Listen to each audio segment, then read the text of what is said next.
Today we're showing you a 2015 John Deere 3032E tractor. It's a four-wheel drive tractor with a John Deere D160 front-end loader. The tractor has just under 400 hours on it. It's a nice clean tractor.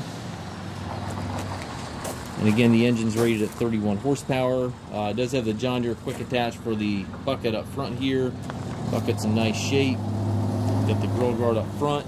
Paint's in nice shape on the tractor and loader. It's got the R4 tires on it. A couple small minor scuffs here in the fender, but overall a nice clean little tractor. Perfect size for property maintenance, brush hogging, tilling, blading, anything to that nature. It's a pretty nice fit for small properties. It does have the twin pedal hydrostatic transmission, so two pedals over there, one for forward, one for reverse, and then high-low range here to the left of the seat.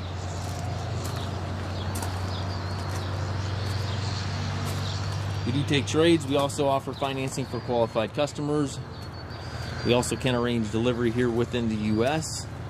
We have approximately 150 used tractors on our yard.